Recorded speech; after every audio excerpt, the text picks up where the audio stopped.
Stanley Kubrick's Eyes Wide Shut carries a strange legacy. It was the film he completed only days before his sudden death, and the one some critics still claim isn't truly his. Yet by all accounts, from those closest to him, this was the exact film he intended to make.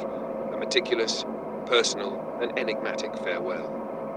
Released on July 16, 1999, the 30th anniversary of Apollo 11's launch, its timing alone seemed to wink at conspiracy theories long tied to Kubrick's name. More than just a film, Eyes Wide Shut became his last statement, filled with echoes of his life, family, and obsessions. What follows is an exploration of Kubrick's final masterpiece, the layers of meaning within it, and how much of the man himself lingers between its frames.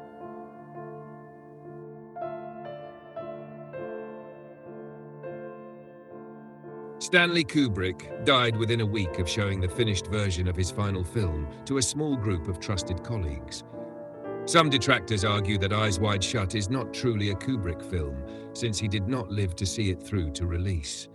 Yet those closest to him insist this was exactly the movie he wanted to make. They believe he died peacefully, of a heart attack in his sleep at home, because he had finally allowed himself to relax after completing the final cut of his exhaustive, years-long project. It was his last masterpiece. At Kubrick's request, Eyes Wide Shut was released on July 16, 1999, the date he calculated would bring the highest probability of viewership for a summer release. That date also marked the 30th anniversary of the Apollo 11 moon mission launch. The coincidence is striking. Kubrick's celebrated epic 2001, A Space Odyssey, famously depicts a moon landing, and conspiracy theorists long accused him of secretly filming a staged Apollo mission for the National Aeronautics and Space Administration and the Central Intelligence Agency. To honor Kubrick's influence on science fiction cinema, the largest mountain range on Pluto's moon, Charon, was named Kubrick Mons in 2018. These mountains rise out of craters, which astronomers call moat mountains, a contradiction in terms, much like the phrase eyes wide shut, making it a fitting tribute to Kubrick's enigmatic genius. Charon itself comes from Greek mythology, the ferryman of Hades who carries the souls of the dead across the rivers Styx and Acheron, separating the living from the afterlife. The name derives from Greek words meaning keen gaze and flashing, feverish eyes. In mythology, a coin is paid to Charon as a toll for passage. In the film, Bill Harford gives a cab driver half of a $100 bill, promising the other half when he returns, a torn bill from a torn bill. Eyes Wide Shut is also one of Kubrick's most personal works. Born in New York City to Jewish parents, Kubrick grew up in the Bronx. His mother was self-taught, much like Stanley himself, and his father was a successful physician. The Harfords, a New York doctor and his wife, reflect Kubrick's own parents. He even modeled their Manhattan apartment on the home he lived in before moving to England. The film was co-produced by the United States and the United Kingdom, the two countries where Kubrick spent his life. He lived his first 35 years in America and the next 35 in England, passing away at age 70.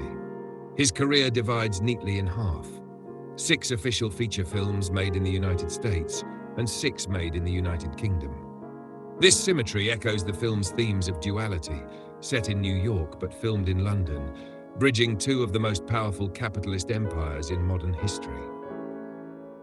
Other personal touches Kubrick placed in Eyes Wide Shut include appearances by 2 of his closest assistants.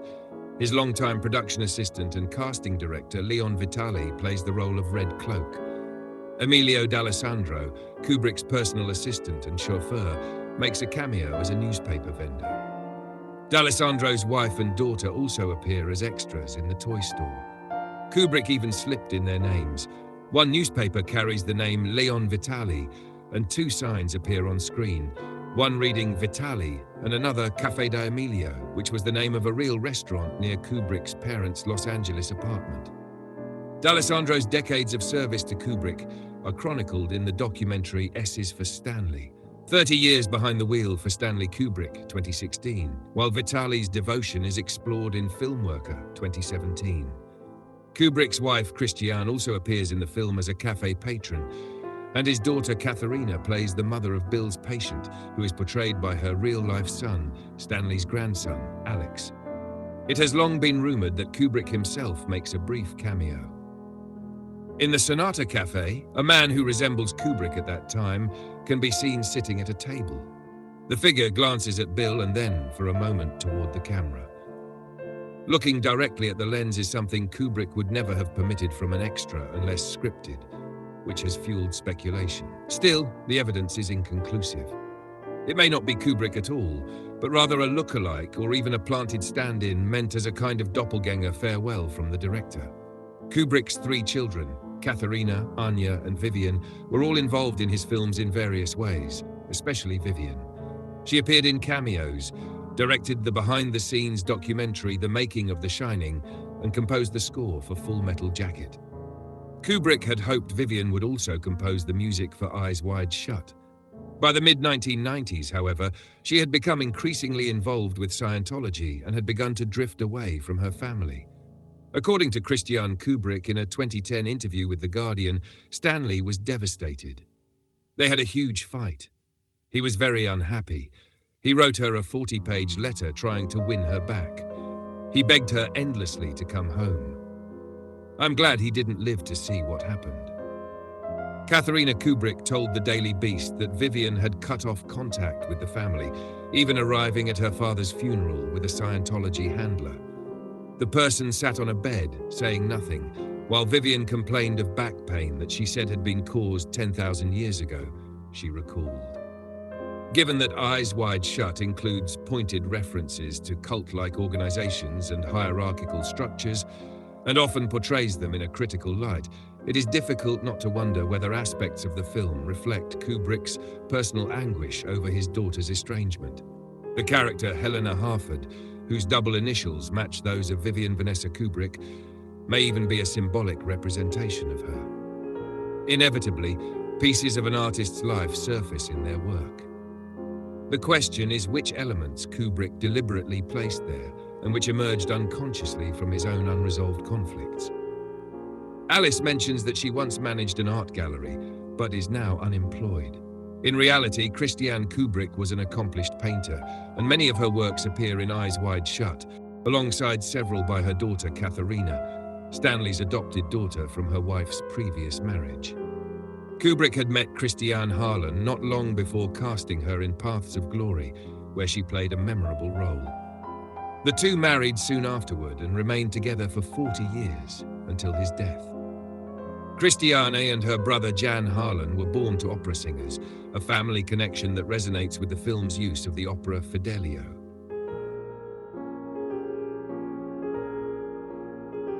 Their uncle, Veit Harlan, was a German filmmaker who directed some of the most notorious Nazi propaganda films, including Judge Seuss, 1940, considered among the most anti-Semitic works ever produced. Deeply ashamed of this background, Christiane Harlan acted under the name Suzanne Christian. She later admitted her relief that Kubrick's Jewish family accepted her, despite the weight of her Nazi lineage. Kubrick himself was ethnically Jewish and arguably culturally Jewish, though not religiously observant. His marriage to a woman descended from Nazis makes questions of Jewish identity, anti-Semitism, and the omission of Jewishness in his films all the more compelling, especially in Eyes Wide Shut.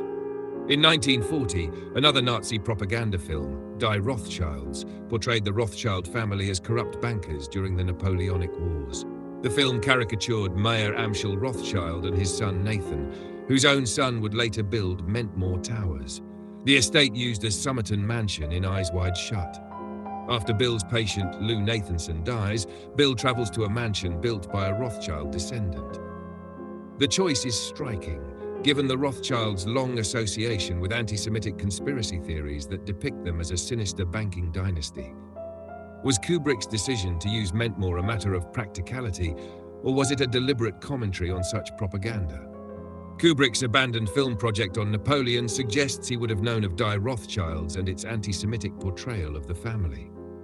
Another of his unrealized projects, a Holocaust film, reflects his deep research into Jewish history and Nazi atrocities. Against this backdrop, it seems unlikely that Kubrick was unaware of the resonance Mentmore Towers carried. The choice becomes even more provocative when paired with his casting of Sidney Pollack as Victor Ziegler, the film's central villain. Pollack, like Harvey Keitel before him, was Jewish, yet Ziegler embodies classic anti-Semitic stereotypes: decadent, manipulative, vulgar, and immensely wealthy. Though Eyes Wide Shut includes few explicit Jewish references, one notable detail is the sign Yosef Kreibick's Nishery outside Domino's apartment. This could have been drawn from Kubrick's own memory of New York City. Yet, why include such a reference after having instructed co-screenwriter Frederick Raphael to erase overt Jewishness from their adaptation of Arthur Schnitzler's Trom novelle? Schnitzler himself was Jewish, as were the novella's central couple, who inspired Bill and Alice.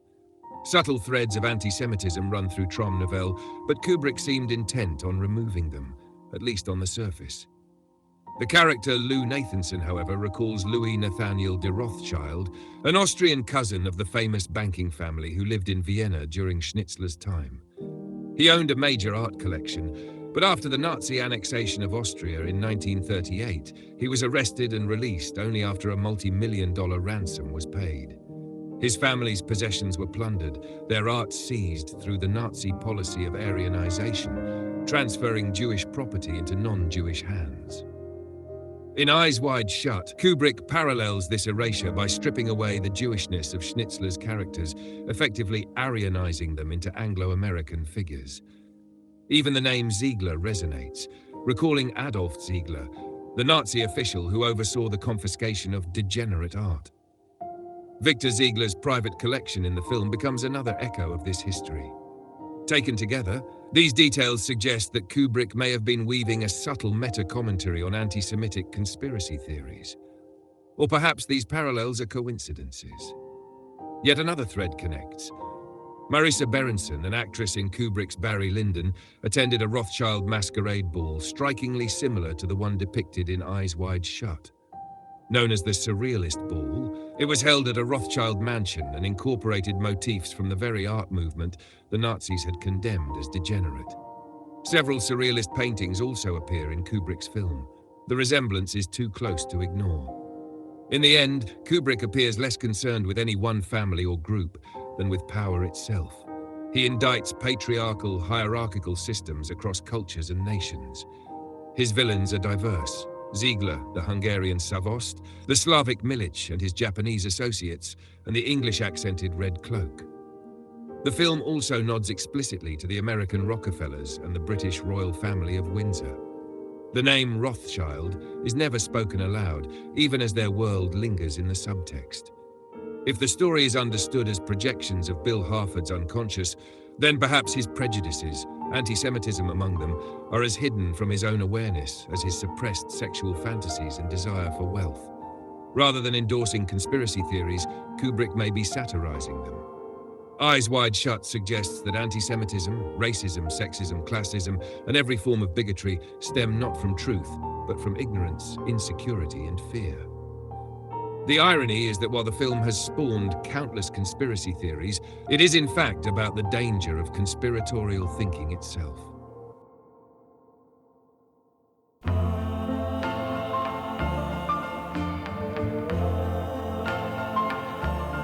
I've got your picture that you gave to me.